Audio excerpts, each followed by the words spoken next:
Nós voltamos a falar sobre a escalada de casos de dengue em todo o país, agora na companhia do médico infectologista e professor da Unesp e também coordenador científico da Sociedade Brasileira de Infectologia, Dr. Alexandre Naime Barbosa. Muito obrigada pela presença, doutor. Bom dia.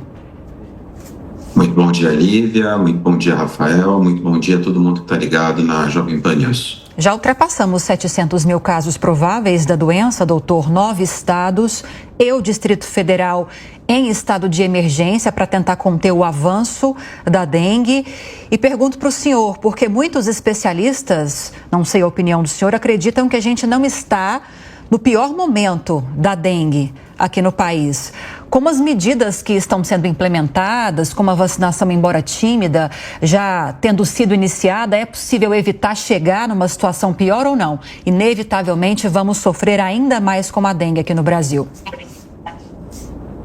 Lívia, sem adotar um tom pessimista, nós ainda não chegamos no momento onde teremos o pico da dengue em 2024, ou não chegamos no momento onde nós vamos ter o recorde em relação ao número de casos.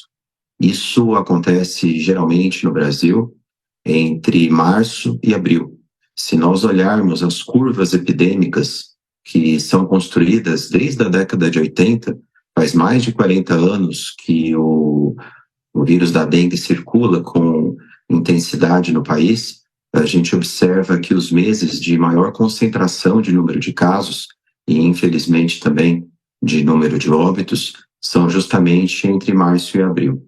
E levando em consideração as características que nós já observamos nesses primeiros 2 meses, né? Fevereiro já está acabando, nós vemos que já batemos os recordes de picos de número de casos que víamos no ano passado.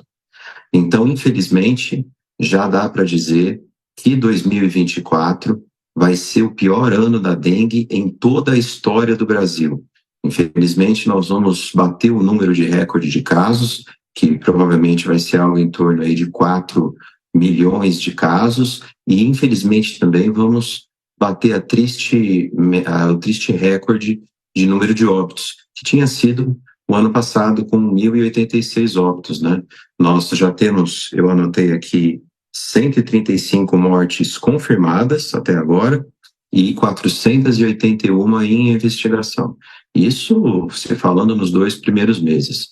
Então, infelizmente, 2024 vai ficar marcado na história do Brasil como o pior ano da dengue em toda a série histórica. Doutor... Você citou, Lívia, medidas, né, de contenção. A vacina é algo que tem que ser bastante comemorado. Finalmente, nós conseguimos um imunizante contra a dengue, que é algo que a ciência procura há bastante tempo, um imunizante que possa ser feito de forma ampla, tanto em pessoas que já tiveram dengue, quanto em pessoas que nunca tiveram dengue. Esse imunizante que está sendo iniciado a aplicação no Brasil, a Qdenga, a vacina da Takeda, é uma vacina, então, que pode ser feita para qualquer público. Ela tem só um problema. O estoque limitado, o estoque que nós temos para 2024 é bastante limitado. A fabricante japonesa, por questões até de produção, forneceu ao Ministério da Saúde algo em torno aí de 6,5 milhões a 7 milhões de doses, lembrando que é uma vacina que precisa ser feita 2 doses e, portanto, o público que vai ser beneficiado é algo em torno de 3 a 3,5 milhões de pessoas, o que, obviamente, é muito pouco quando nós estamos falando aí de milhões de números de casos, né?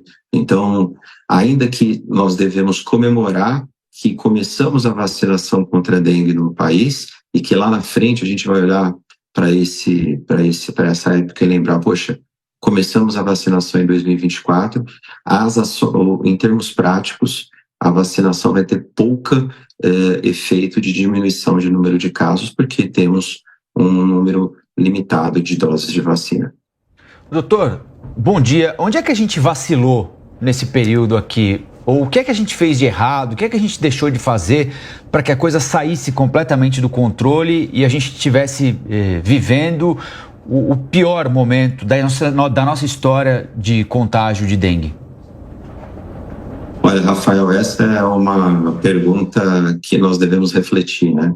Nós realmente vacilamos. Eu posso dizer que, bom, eu tenho 47 anos, né? A gente vem derrapando, né? Como você falou, vacilando contra a dengue já há 40 anos. Não há segredo. Para conseguir mitigar, diminuir o impacto da dengue, é eliminar o vetor. 80% dos focos de Aedes aegypti estão, como as imagens estão mostrando, no peridomicílio.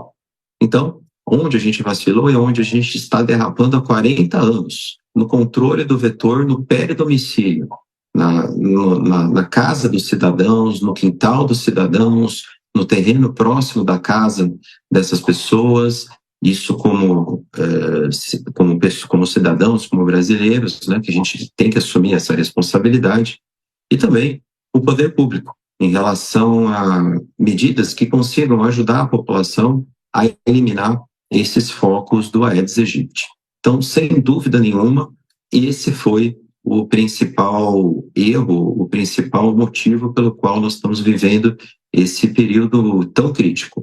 A infestação por Aedes aegypti em muitas cidades é algo que nunca se viu.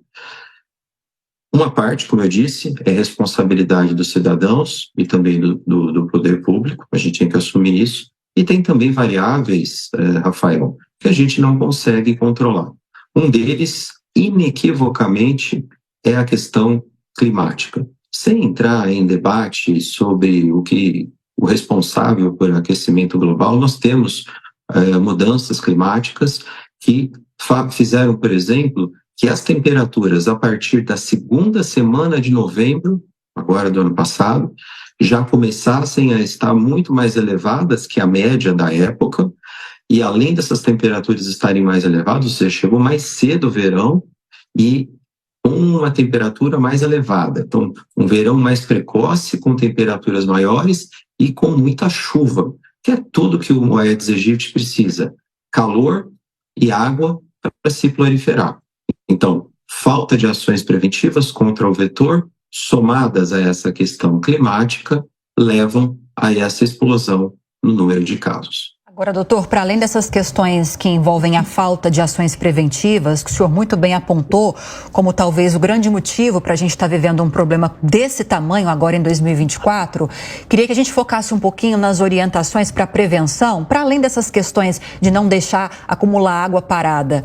O que nós podemos fazer em casa, já que nem todo mundo agora vai ter acesso à vacina, o que nós podemos fazer em relação ao autocuidado para tentar evitar ser picado pelo mosquito? Excelente colocação, Lívia. Vamos falar, então, das medidas individuais, né, já que a gente já abordou um pouco a questão de controle do vetor. Eu quero só falar um pouco sobre as vacinas, né? Existe muita polêmica, infelizmente, desnecessária sobre vacinas, muita hesitação vacinal, e nós temos aí uma campanha pioneira. O Brasil é o primeiro país no mundo a fornecer a vacina contra a dengue de forma gratuita no sistema público. Então, se você tiver familiares que estão contemplados para fazer a vacina da dengue, lembrando que esse público é de 10 a 14 anos em algumas cidades, não o deixe de fazer. É uma oportunidade de ouro para que essas crianças e adolescentes estejam vacinados. Então, esse é o primeiro recado. Aquelas pessoas, como você colocou, Olivia, que não estão contempladas neste primeiro momento para vacinação, algumas medidas individuais. Uso de repelente. Então, principalmente para grupos de maior risco, gestantes, puérperas, crianças pequenas, idosos, o uso de repelente, principalmente aquele que tem o componente icaridina, numa concentração acima de 35%, protege até 12 horas contra picadas de mosquito. Então, o que eu devo fazer? Devo colocar minha roupa, se possível, lembrando que nós estamos no período de muito calor, quanto mais comprida a roupa, mais a área do corpo conseguir cobrir, melhor. E nas partes expostas, usar o repelente. Alguns repelentes têm ação menos prolongada, de 2, 4, 6 horas. É necessário ler o rótulo, porque cada componente e cada concentração do repelente tem uma efetividade, Então, essas são medidas que podem mitigar, podem diminuir o risco de picadas pelo Aedes aegypti e, consequentemente, de dengue e outras doenças, né? Lembrando que o Aedes aegypti também transmite o chikungunya e zika.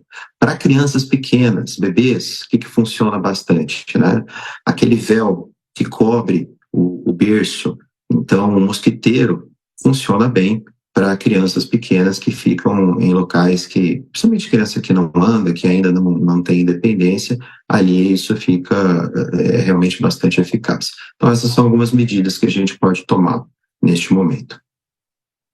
Participação, falamos com o infectologista, professor da Unesp e coordenador científico da Sociedade Brasileira de Infectologia, Alexandre Naime Barbosa.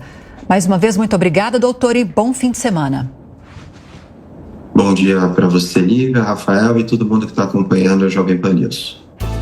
Obrigado, doutor. 9h42, a gente vai voltar.